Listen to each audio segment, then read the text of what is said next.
ada dipecah menjadi dua. Yang pertama itu adalah filosofi Ki Hajar Dewantara.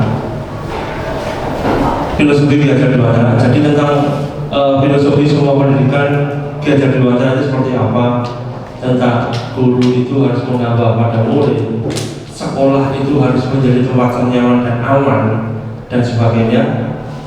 Untuk modul selanjutnya ini tentang nilai dan peran seorang guru. Nah, mungkin kalau untuk saya jujur, saya juga baru tahu, oh ternyata guru itu harus punya nilai-nilai seperti ini. Guru harus mempunyai nilai berpusat pada murid. Pokoknya itu butuh murid. Yang kedua, punya reflektif, mandiri, terus kolaboratif. Nah, jadi beberapa dari apa yang disampaikan ternyata ilmu baru. Makanya kalau misalnya ada yang berniat monggo datang ke program, saya setuju. Ngomong buat tenang ya loh. Yang tambah kalian kalau aneh itu betul saya setuju. Yang saya tahu dan yang jelas, wallahi ilmunya banyak. Saya itu ilmunya banyak sekali.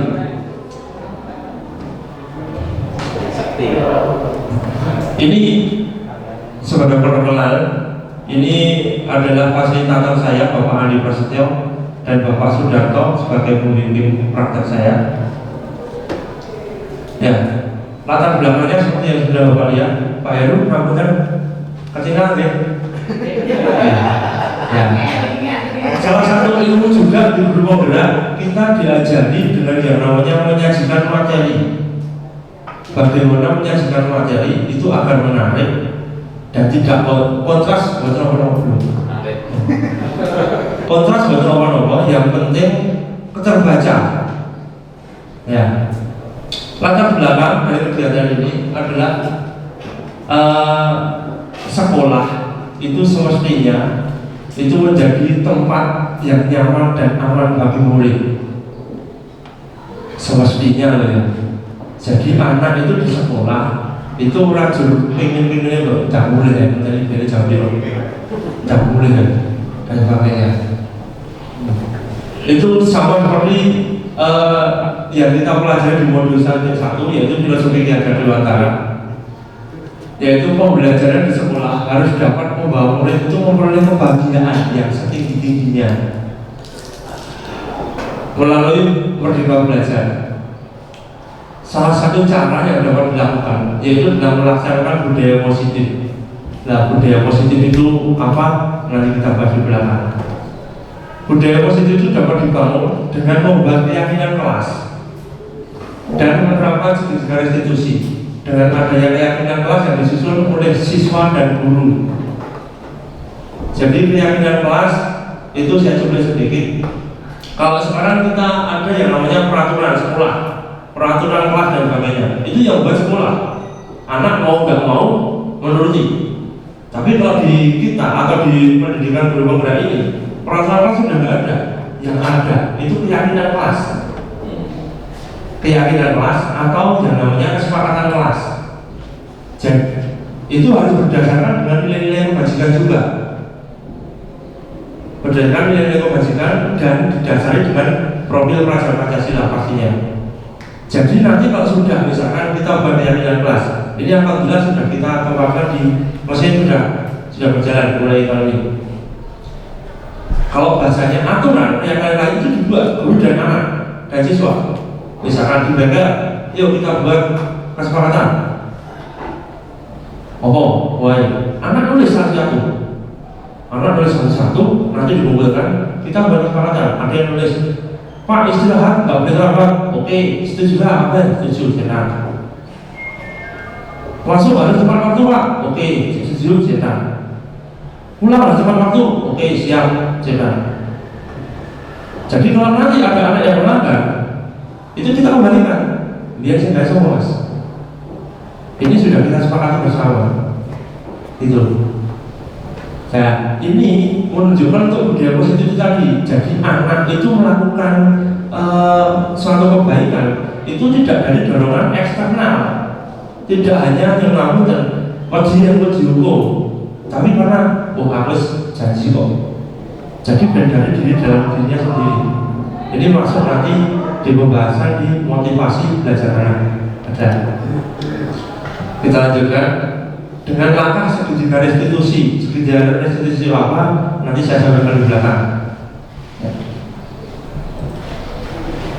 Tujuannya yaitu meningkatkan keberanian dan rasa percaya diri murid untuk mengungkapkan pendapat dan gambaran di kelas yang kita inginkan. Yang namun karena banyak sekali peristiwa di kita ngajar. Saya belum kita ngajar. Tetapi sudah jelas nih, terus tanya, yuk siapa yang mau tanya? Ada yang orang Pak tanya ini masih sebentar. Lalu mau orang ada ini. Ada, saya juga pernah seperti itu soalnya. Dan saya yakin ada juga yang berkasus yang sama. Akun diri, akun roja, kasus bocah takon diseneli. Itu nanti kok belakangnya, karena nggak mau, setelah ngomong apa kalau takut diseneli baik, ngerti belas.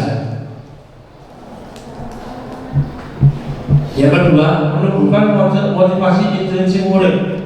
Motivasi intrinsik itu motivasi yang tumbuh dari dirinya sendiri, bukan karena aku yang aku ramalkan karena hukuman, aku yang aku telat kalau lapangan pas atau lapangan itu yang menumbuhkan budaya positif pasti kita mewujudkan pembelajaran yang berpihak pada murid. Jadi sebetulnya kita di sini juga sama. Apapun yang kita lakukan itu ada murid. Sebenarnya cuma muridnya aja yang tidak tahu. Maksudnya, lalu bukan bekerja yang baik seperti visi kita mengajarkan murid mencari solusi dari suatu permasalahan. Ini tujuan dari segitiga restitusi yang keenam.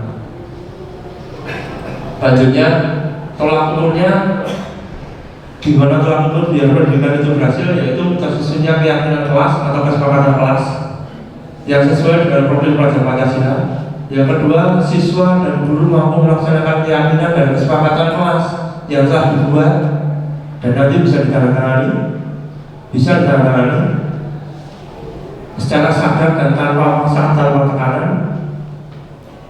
Anak buat itu tanpa sadar, tanpa tekanan. Nanti ya penerapannya diharapkan juga anak bisa tanpa tekanan juga menerapkan itu.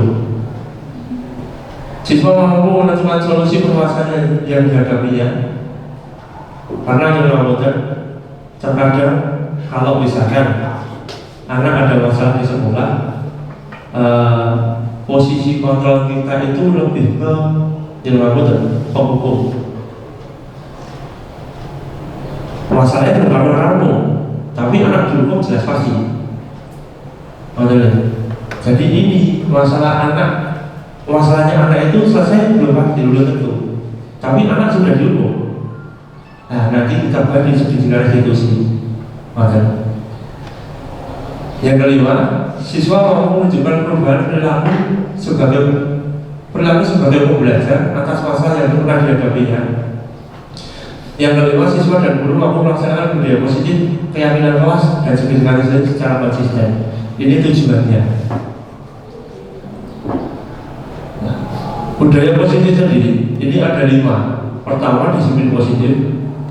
Yang kedua, motivasi perilaku manusia. Yang ketiga, posisi kontrol guru. Yang keempat, keyakinan sekolah atau keyakinan kelas. Yang ketiga, segitiga restitusi. Itu yang pertama, yaitu disiplin positif. Disiplin positif itu sebenarnya yang diharapkan kita itu adalah disiplin dari siswa yang tumbuh dari faktor intrinsiknya atau dari faktor internalnya anak. Kalau penjelasan dari teksnya seperti ini ya, penjelasan teksnya berdasarkan disiplin yang mengajarkan dalam negara. Tapi kalau di lebih jauh atau lebih singkat lagi, agar anak itu melaksanakan yang namanya dalam tanda kutip pasarannya aturan itu tidak atas dasar paksaan. Aneh, iya, memang susah. Disiplin wajib lebih fokus pada disiplin internal yang memungkinkan siswa untuk mengontrol tindakan mereka sendiri. Dengan disiplin diri, siswa dapat memahami dan menyadari tindakan mereka berdasarkan motivasi internal, bukan karena pujian atau hukuman. Nah, ini nanti kita bahas di part berikutnya. Motivasi perilaku manusia. Ini ngapain saya beri kasih warna merah, ngapain nih? Warna kuning dan warna hijau. Ini karena ada tingkat-tingkatannya. Maksudnya gimana? Selama ini anak patuh dengan kita, anak gelem mengerjakan tugas, yang ngapain gelem jejer apa jenenge panas-panasan upacara, apa anak gelem dan sebagainya. Sebenarnya motivasinya itu apa? Kalau motivasinya masih menghindari ketidaknyamanan atau hukuman, itu berarti bocahnya malas. Mana gaya udah repot, urusannya tidak repot. Itu motivasi yang paling rendah kalau tarafnya. Motivasi paling rendah. Tapi kalau yang kamu saya kasih hijau ini ide atau indikator berhasil. Kalau anak itu sudah melakukan sesuatu itu berdasarkan dari dirinya sendiri yang diinginkan agar anaknya itu lebih baik, menghargai diri sendiri dan nilai-nilai yang mereka percaya, itu beda lagi. Itu berarti pendidikan kita sudah berhasil. Jadi kalau seperti itu, apalagi kalau yang kuning, nah itu yang sering kita yang kuning. Yo, siapa sih dalam sensor barat, sensor tinggi 10.000 atau musim murah barang ini mau sampai 20. Bahkan ada satu pernyataan dari yang kita bahas ini, kalau bisa sebisa mungkin hukuman itu tidak ditiadakan sebisa mungkin. Itu memang jadi opsi terakhir, tapi sebisa mungkin perasaan hukuman. Bahkan untuk penghargaan imbalan, undangan imbalan dan penghargaan sebatas pintar itu aja juga istilahnya berarti garap atau patut dibenjilem. Nah, ada yang namanya reward dan punishment. Kalau bahasanya, yang makasih sudah ada tindakan. Kalau bahasanya dulu reward dan punishment, penghargaan dan penghukuman. Dulu ada yang namanya sistem belajar seperti itu. Tapi setelah semakin ke sini itu dievaluasi karena itu menumbuhkan motivasi yang tidak dari dirinya sendiri. Nah, tujuan kita ini agar anak itu bisa menjadi diri mereka yang dia inginkan dan menghargai diri sendiri sesuai dengan nilai-nilai yang mereka percaya.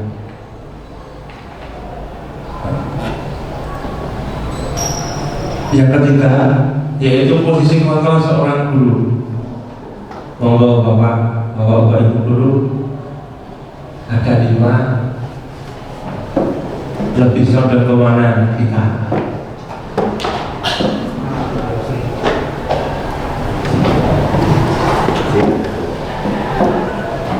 Kalau kita masih di pertama dan kedua, itu berarti belum berhasil. Jujur kalau saya itu seringnya di kedua. Yang rawan itu lagi, yang misalkan bapak mau mengerti, boleh. Hanya tak bisa menunjuk. Jadi tidak ada sopan santun juga sama gurunya. Ya, tetap ada batasannya. Untuk yang berikutnya atau yang keempat, tingkat di atasnya lagi dari soal Tuhan yaitu memantau. Memantau itu kita lebih di posisikan untuk yang namanya mengingatkan. Ayo mas, terus nanti lah aturan ini, oke pak, Ini jam piro? Jam 7 Pak. Nah, saya jam piro? Jam 7.15 Pak. Nah, yang telat ngerti toh. Ngerti toh menjadi macam-macam ini Pak. Apa? Mantap Pak, mau beritahuan orang tua harus ke sini. Ya, monggo silakan. Itu pemantau. Jadi menjalankan apa yang seharusnya. Tapi ternyata ada yang lebih bagus lagi dari seorang pemantau, yaitu seorang manajer. Jadi anak apabila mendapatkan masalah seperti tadi, datang telat, buat waktu, diajak ngobrol dengan cara yang terakhir nanti kita bahas dengan cara segitiga restitusi. Ditanyain dulu masalah telat apa. Tahu mas, mau dulu ini kok atau ibu-ibu dakwah. Kalau yang ngangkutan lari sudah berbuat baik di jalan, kok masih minta hukum, sesok nanti mana-mana kok gak dulu nih. Urusan aku udah telat. Padahal yang ngangkutan pendidikan yang paling tinggi itu adalah kemanusiaan. Acap. Kalau gara-gara pergi telat, tapi kok mengesampingkan adatnya, mengesampingkan kemanusiaan, itu pembunuhan dari pendidikan.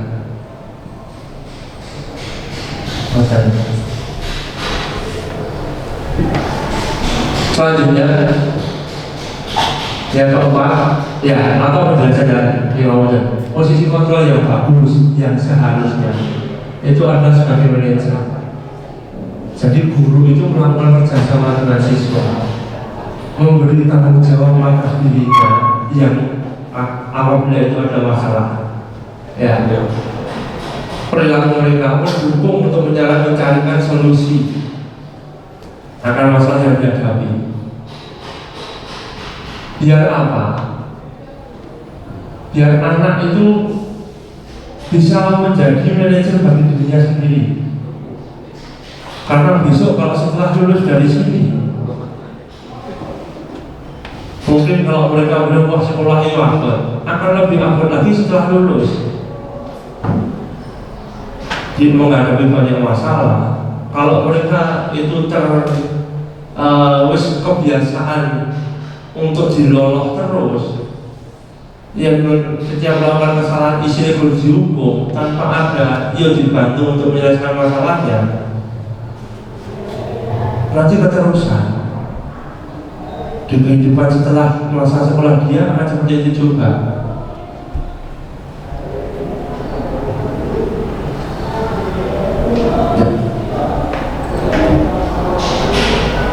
Yang nomor 4 dari budaya positif adalah keyakinan kelas. Seperti yang sudah saya sampaikan tadi, ya keyakinan kelas itu kita membuat yang namanya keyakinan atau kesepakatan kelas yang kita diskusikan antara guru dan anak, guru dan murid, membuat apa dan sebagainya. Ben-ben yang mau dan saya terangkan begal karena kita semua orang begal ya. Ben-ben terus nih menjaga kebersihan Pak. Ya. Jadi kalau nanti yang anak ketahuan kalau bangsa, keyakinan kelasnya kenapa? Oke Pak, ambil keluar. Tidak bisa sehari 2 hari, setahun 2 tahun berinsakan. Memang pertama itu agak susah, seperti yang dikatakan Pak Nona tadi. Tapi kalau ini sudah berjalan, anak itu nanti akan terbiasa untuk disiplin untuk dirinya sendiri. Pernyataan kelas itu tadi dibuat yang universal bahasanya, agar gampang diterapkan di sekolah. Sama seperti tadi, prakteknya gampang. Tadi pagi saya juga mimpin untuk membagi keyakinan kelas. Ada anak yang bilang, Pak, yang pas praktek buatnya salah nyolong benda dewa Pak. Ya, karena di mesin yang ngapunten itu seperti itu. Bocah sekarang belum praktek, akhirnya bocah yang menghasilkan hampir cukup dideleki. Nah, ya benar kita juga ngajar kan. Tapi untuk prosesnya anak-anak mobilnya itu kan kita juga nggak tahu. Ada CCTV juga. Ini kan konsepnya untuk buka CCTV kan ya. Nah, akhirnya kita buat seperti itu. Tidak boleh mengambil benda kerja temannya, atau bisa diganti kalimatnya untuk menghargai teman dan guru. Cocok rapi pak, cocok. Menghargai teman dan guru itu globalnya seperti apa? Yo yang kancane praktek orang lain lagu, orang lain bujeti. Ya yang guru pas jelas ke yo ojo melu rame. Modal bapak. Yang kelima, yaitu intinya atau pusatnya dari budaya masjid kita, yaitu adalah restitusi. Restitusi itu bukan untuk menebus kesalahan ya, saya tulis di bawah ya, namun untuk belajar dari kesalahan. Ada tahapannya. Tahapannya sebenarnya restitusi. Yang pertama itu adalah yang ini, validasi tindakan yang salah. Setiap kesalahan itu tidak mungkin kok kita tahu. Misalkan Pak Nono atau yang sering sinten aja lawan Pak, kamu tuh nipu mau bolos. Bapak sosialnya jangan dianggap di bawah. Jadi laporan. Anak dipanggil, contohnya, anak dipanggil. Validasi jangan biasa dulu ditanya. Mas, kalau itu laporan. Memang, kau ini jadi bolos. Kita lihat dulu masing-masing anak, jujur mau baca. Asalkan kita ajak ngobrolnya enak, anak jujur kok. Gak usah pakai emosi loh, santai banget, kalian jangan. Kamu mas, kabeh wong ya tahu salah. Nih, plus stabilkan identitas. Kabeh wong tahu salah, ada apa manusia. Nah ya kui, ya lo misalkan bolos. Kowe melanggar keyakinan apa sing wis tahu awake dhewe kae yang sudah kita buat, menanyakan keyakinan. Jadi kita kembalikan lagi apa yang sudah kita buat bersama tentang yang dia langgar. Oke Pak, kalau misalnya lo bolos, ya alhamdulillah. Nah tuh, setelah ada mas keyakinan yang sudah kita buat. Nah, saya tidak menghargai diri saya sendiri Pak dengan membolos, dan saya tidak menghargai guru. Terus saya ini ya sama kok. Saya ini ben orang bolos meneh. Piye? Kowe ditunda, kowe bolos mergo. Jadi kita gali biar anak itu bisa menimbulkan solusi untuk permasalahannya dia. Menimbulkan solusi untuk permasalahan dia, ditanya dari kok bolos kenapa, alasannya apa. Kalau kalau belum baju anu Pak janjian kerja dan sebagainya, lu kan duwe tanggungan sekolah tuh Mas, yang barengan kerja yang sekolah mutok kalah ke manajemen bisa lulus kelas telu berkali lulus. Menurutmu piye? Ben kabeh padha mlakuke. Jadi anak aja mikir. Anak itu diajarkan untuk mencari solusi, atau kita itu membimbing, menuntun biar anak itu bisa mencari solusi untuk permasalahan dia sendiri. Ampun di lolos terus. Kalau nanti Pak izin kalau tak saja kalian tempat yang lo kacengin lo berarti nanti santan. Di situ udah mulai mulai dulu. Anak sudah bisa mikir, mencari solusi untuk permasalahannya dia. Anak jadi merasa percaya diri. Oh aku ada masalah, aku sama sakit ini. Itu kalau bisa dilanjutkan, bisa konsisten dalam seperti itu, insya Allah STP 2 kan kabur.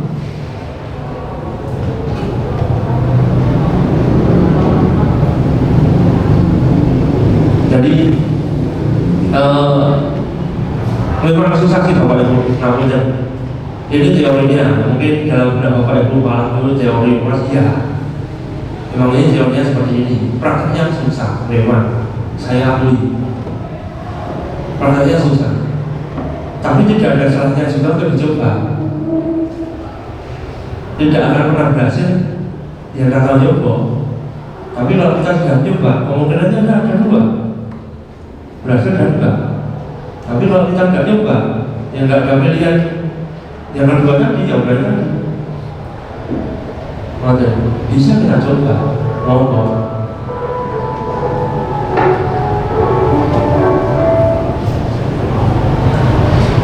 Karena yang rambut dan kita sendiri juga tahu, semakin kesini pendidikan seperti apa, anaknya juga seperti apa.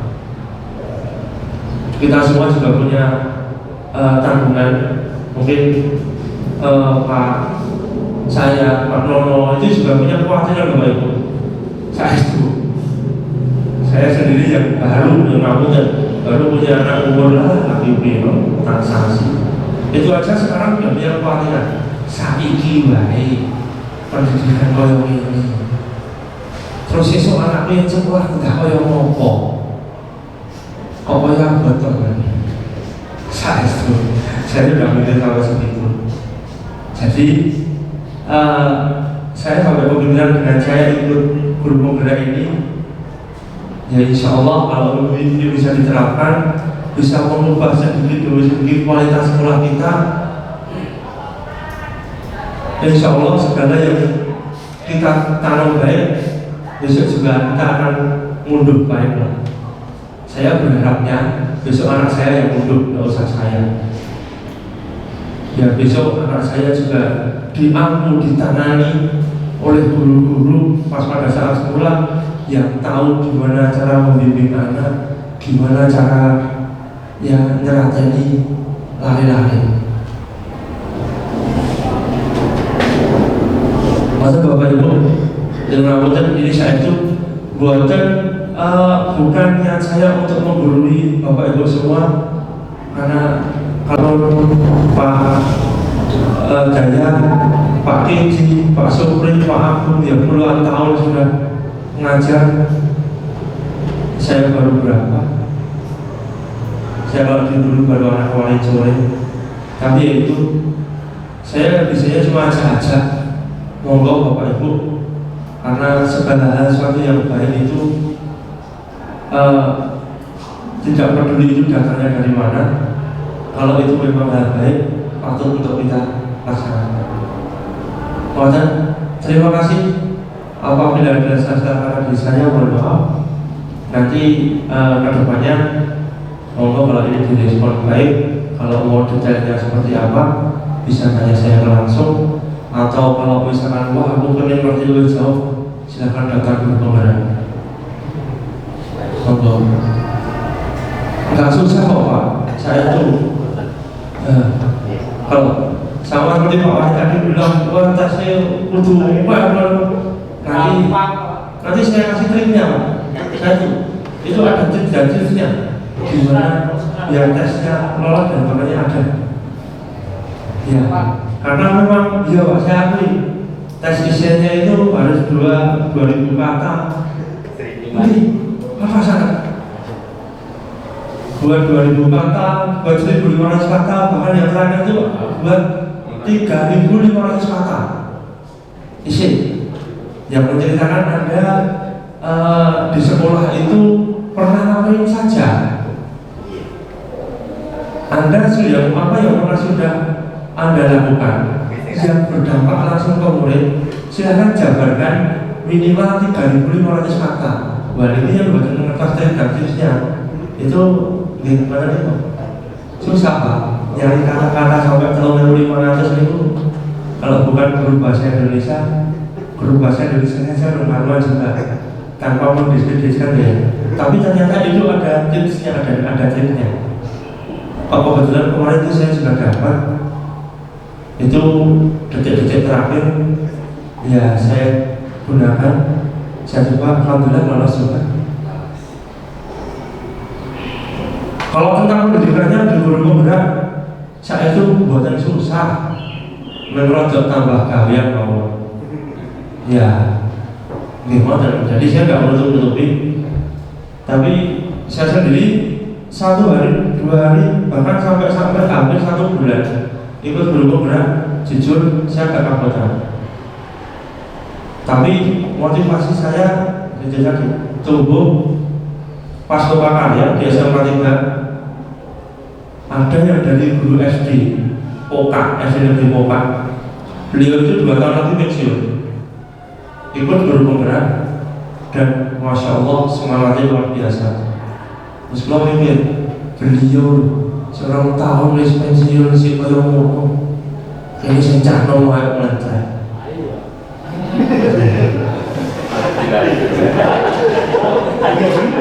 Batu radakan. Aku siap Siapa saja? Pokok saya sarankan yang sudah bisa mendaftar, yang sudah sudah memenuhi pendaftaran, bisa untuk daftar, mau daftar.